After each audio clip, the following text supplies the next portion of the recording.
Después de haber sido declarado ganador en las elecciones del 28 de julio, sin el detalle de los votos, Nicolás Maduro se refugia en su única guarida, el poder, de modo de no ser procesado por crímenes de lesa humanidad en el exterior. Fue contundente el centro Carter antes de levantar campamento en Caracas. En resumen, las elecciones no pueden considerarse democráticas, dijeron. Tampoco pueden considerarse democráticos los 11 años largos del régimen de Maduro y los anteriores de su mentor, Hugo Chávez, con un saldo lamentable de violaciones de los derechos humanos y de libertades coartadas, entre ellas la de expresión y de prensa.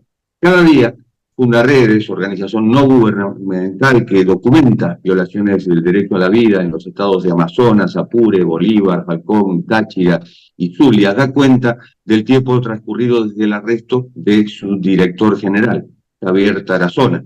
Eso fue el 2 de julio de 2021. Más de 3 años. Lo acusaron de terrorismo, incitación al odio, traición a la patria.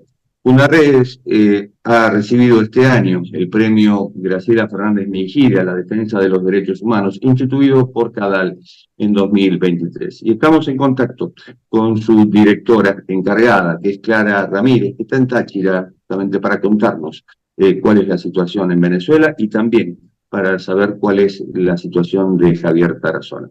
Clara, gusto recibir. Hola, muchísimas gracias y no, sin duda gracias a ustedes por la invitación. ¿En qué contexto se está viviendo hoy en Venezuela y sobre todo en Táchira? Normalmente tenemos contacto con Caracas, pero queremos saber qué ocurre allí. Bueno, hoy el ambiente sigue siendo un ambiente de incertidumbre. El lunes era un ambiente de frustración que se sentía, había una tensa calma en todo el país, pero sobre todo aquí en Táchira se sentía la frustración, parecía un 1 de enero y era lo que todo el mundo comentaba, no había nadie en las calles, nadie fue a trabajar. Primero porque todo el mundo está a la expectativa de qué va a suceder, pero sin embargo también para resguardar su vida y su integridad, porque lamentablemente ante la visibilización que ha tenido ante las protestas espontáneas, porque nadie ha convocado protestas en el país. El lunes a mediodía empezamos a ver cómo en Caracas, y esto fue una réplica, esto fue un efecto dominó en todo el país, la gente comenzó a cacerolear para expresar su malestar con los resultados que había emitido el Consejo Nacional Electoral. Esto sucedió lo mismo aquí en San Cristóbal, sucedió lo mismo en diversas partes del estado Táchira. Y hoy por hoy la situación sigue siendo lo mismo, hay concentraciones espontáneas, hay manifestaciones espontáneas de la gente llamando a que Nicolás Maduro, a que el CNE por fin tengan una decisión sensata y reconozcan el triunfo de Edmundo González. Ahora bien, lamentablemente todo esto no ha sido pacífico, las protestas son pacíficas, pero la represión ha sido brutal. Táchira no ha escapado de esto. Hoy por hoy, algunas organizaciones aliadas reportan decenas de personas detenidas arbitrariamente. La misma noche de las elecciones tuvimos un fallecido en el municipio Guásimo, cercano aquí a San Cristóbal. Así que la situación de Táchira es la situación de todo el país y pues la gente sigue a la expectativa de cuál va a ser el desenlace de esta situación. ¿Crees que ha sido una concesión de Maduro la solicitud de peritaje de los resultados de las elecciones al Tribunal Supremo de Justicia? No, realmente no ha sido ninguna concesión. Él está acudiendo a su Tribunal Supremo de Justicia, el que siempre le saca sentencias acomodadas, este poder judicial que está secuestrado finalmente por ellos. Nosotros sabemos, los organismos internacionales, la misión de determinación de hechos, el Alto Comisionado de Naciones Unidas ha hablado y ha referido a que en Venezuela no existe independencia judicial, pero hoy Nicolás Maduro acude a una sala electoral a solicitar que ratifique que pues finalmente él es ganador. Entonces, evidentemente, ayer muchas personas, muchos analistas comentaban, bueno, está siguiendo lo que le dijo Lula. Lula dijo que ahí había una situación grave y que eso debía ir por la vía judicial, y es lo que Maduro está haciendo. Pero finalmente, quienes conocemos el trasfondo y quienes le han seguido el paso a la situación de Venezuela, saben que lo que está haciendo es cobrar y darse el vuelto él, y que finalmente lo que está como cubriendo su espalda, pero en este punto no va a haber nada creíble y él no está haciendo ningún tipo de concesión. Él se está descuidando su espalda para que alguien más fuera del CNE lo ratifique a él como que efectivamente resultó electo. Normalmente manejamos cifras que son frías de muertos, detenidos, arrestados, desaparecidos, que van pasando los años y son situaciones que no se resuelven. Y es el caso de Javier Tarazona, justamente, que lleva 3 años y un mes, si no me equivoco, 1126 días detenido. Y tengo entendido que es el activista preso por mayor tiempo en Venezuela. Correcto, mañana se cumple ya un nuevo mes de detención arbitraria de Javier Tarazona.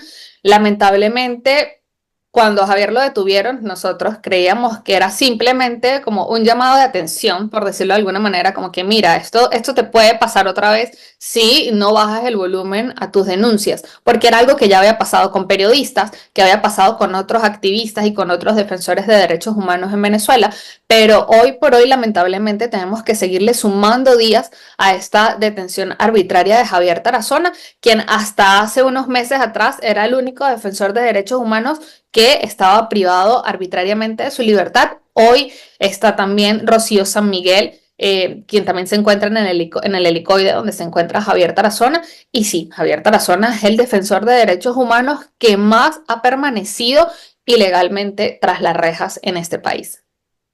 ¿Cómo impacta esto en tu trabajo como defensora de derechos humanos, justamente? Bueno, sin lugar a dudas, en la detención de Javier, el movimiento de derechos humanos lo tomó como un aviso, como una amenaza, y sin lugar a dudas para nosotros en Fundarredes también fue así, porque bueno, Javier Tarazona es el director general de esta organización.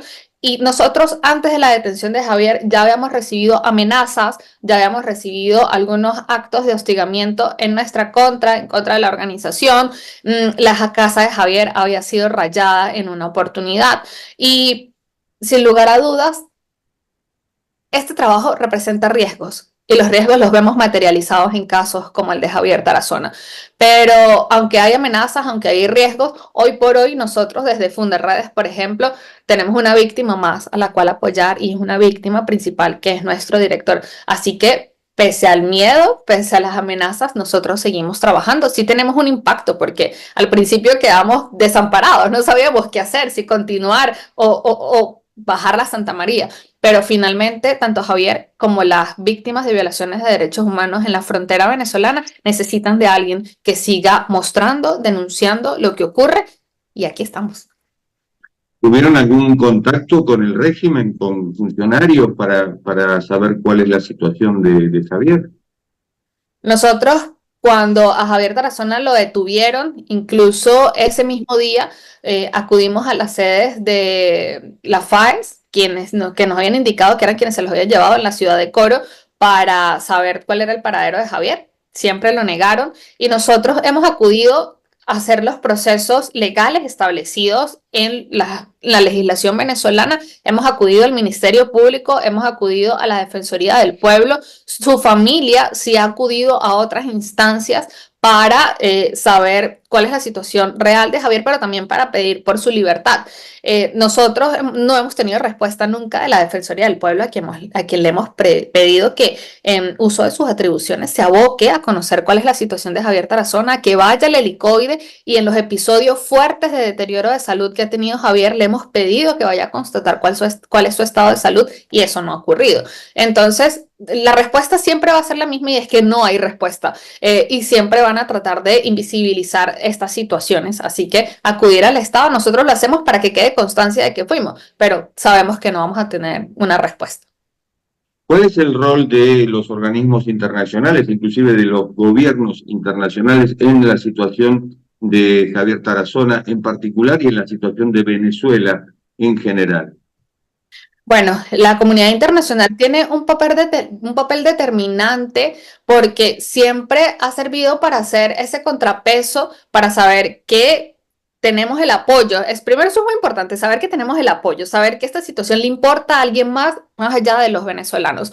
Así que eso es un primer punto súper importante. Segundo, es que en algunos mecanismos de protección de derechos humanos hemos necesitado el apoyo de la comunidad internacional y lo hemos conseguido. Por ejemplo, con la misión de determinación de hechos, que es un mecanismo especial que tiene Venezuela. Es una misión que ha presentado informes contundentes e impecables sobre lo que ocurre en Venezuela que ha pedido por la liberación de Javier Tarazona, y en el Consejo de Derechos Humanos hemos tenido el apoyo de diferentes países hablando directamente de Javier y exigiendo la libertad, y pues al representante del Estado venezolano diciéndole como que mire, sabemos que sigue manteniendo a un defensor de derechos humanos allí detenido. Así que en la situación de Javier Tarazona, en la situación de Rocío San Miguel, en la situación de los periodistas, de los sindicalistas, de los defensores de derechos humanos, es crucial el apoyo de la comunidad internacional, más allá de un pronunciamiento y decir, bueno, estamos preocupados, es que hayan acciones concretas que lleven, bien sea independientemente o en coalición, a hacer una presión sobre el Estado venezolano o sobre los mecanismos o sobre aquellos actores que sí tienen un poder trascendental o un poder de decisión sobre la situación de Venezuela. Son presos políticos y el régimen de Maduro lo llama políticos presos, con lo cual también apela al derecho de evitar la injerencia externa, es decir, es una coartada, digamos, para evitar sanciones, más allá de que las sanciones están, y más allá de que si Maduro sale del poder, que es su guarida, su última guarida, evidentemente, si no le dan asilo en algún país afín, las va a pasar mal. Así es. Javier incluso ha sido calificado como preso de conciencia, y también, bueno, sin lugar a dudas, es un preso político, uno de los tantos presos políticos que existen en este país, de acuerdo al conteo de las organizaciones que manejan el tema. Presos políticos en Venezuela tenemos hoy por hoy más de 300 presos políticos, así que es una situación grave y evidentemente no lo reconocen porque, bueno, son graves violaciones de derechos humanos. Es reconocer que a todas aquellas personas que son tus detractores, tú los metes presos. Es algo que ya es evidente, es algo que nunca ha sido disimulado, ni siquiera en el gobierno de Chávez. Todavía hay gente detenida desde el gobierno de Chávez y que el gobierno de Maduro tampoco ha querido disimular. Y sin lugar a dudas, hemos tenido presos políticos que han fallecido bajo custodia del Estado venezolano, y esto es gravísimo. Tenemos presos políticos cuya salud no se les está atendiendo, y es evidente que a ellos no les importa la vida de los demás, pero lo único que les importa, y como lo mencionaba, es mantener su resguardo, es mantenerme en el poder porque yo sé las consecuencias de lo que estoy haciendo, yo sé que las consecuencias van a ser graves. Hoy por hoy enfrentan una investigación ante la Corte Penal Internacional, que sabemos cuáles son las consecuencias para ellos. Así que sin lugar a dudas, seguir enconchados aquí en el poder es lo que no les permite entregar, es lo que no les permite reconocer, porque las consecuencias sobre Nicolás Maduro y las consecuencias sobre todos aquellos que de alguna manera son responsables por violaciones de derechos humanos y por haber cometido crímenes de lesa humanidad son realmente fuertes. Las acusaciones de terrorismo, incitación a la violencia, traición a la patria, son las mismas de las dictaduras cubana y nicaragüense. Parece que es la misma escuela. Sí, es básicamente el mismo libreto. Cuando uno habla con defensores de Nicaragua, cuando uno habla con defensores de Cuba, ellos manifiestan que son los mismos delitos que siempre les están imputando. En Venezuela se habla de una ley del odio, que es la que se le aplica a todos los detractores del gobierno. Y lamentablemente son los delitos que hoy le están imputando a Javier Tarazona, pero también se los están imputando a Omar de Dios García y a Rafael Tarazona, que fueron detenidos junto con Javier, y que si bien hoy están excarcelados, pues lamentablemente tienen que estar acudiendo también a las audiencias de juicio. Ayer hubo audiencia que fue otra vez suspendida, prolongada para el 13 de agosto nuevamente. Entonces, vemos cómo el Estado, a través de leyes hechas a su medida, pues justifica de alguna u otra manera la persecución contra todas las personas que se dediquen a disentirlos, pero también a mostrar cuál es la realidad de lo que sucede en Venezuela, como es el caso de Javier Tarazona. Hablamos de lo que sucede en Venezuela, hablamos de muertes, detenciones, heridos, desapariciones y de incoherencias regionales. Por ejemplo, países como Argentina o grupos de países de Argentina, donde ha habido miles de desaparecidos. Determinada facción argentina apoya al régimen de Maduro, y lo mismo ocurre con 100 organizaciones no gubernamentales del continente. incluido el PT, por ejemplo, el partido de Lula, y así sucesivamente. No se explica, ¿no?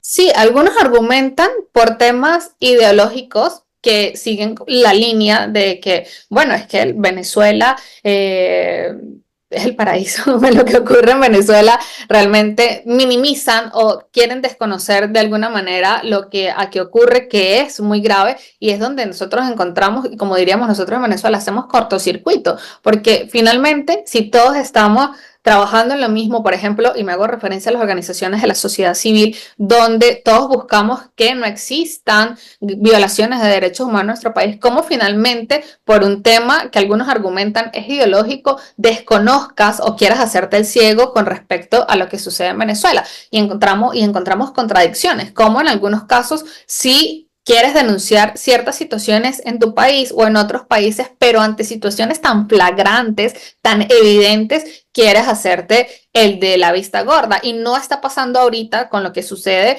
en Venezuela respecto al tema de elecciones. Es que ha sido histórico con respecto a lo que pasa en Venezuela. Lo vivimos en las protestas del 2014, cuando se intentaron minimizar lo que allí sucedió, la cantidad de muertos, la cantidad de personas detenidas. Se intentó minimizar en las protestas del 2017, se intenta minimizar ahorita, pero es que a lo largo de los años, con cada preso político, con cada denuncia que se hace respecto a la situación de Venezuela, pues no quieren finalmente ver lo que está allí. Apunto un dato nada más. El premio que le concede Cadala Fundaredes lleva el nombre de Graciela Fernández Meijide, madre de desaparecidos. Y Norma Morandini participa del jurado, también es una madre, fueron madres de Plaza de Mayo. Sin embargo, la asociación como tal, la Asociación de Madres de Plaza de Mayo, ha alentado y alienta a la revolución bolivariana como el paraíso terrenal. Es una curiosidad nada más, Clara. Y solo para apuntar. Te agradezco mucho el tiempo. Ha sido un gusto. Muchísimas gracias nuevamente y este espacio ha sido magnífico. Muchas gracias. Ha sido Clara Ramírez, directora encargada de Fundaredes, en esto que es Cuarto de Hora, estos 15 minutos y monedas semanales de Cadal TV, que se retransmiten por el canal E de Buenos Aires. Nos encontramos en la próxima.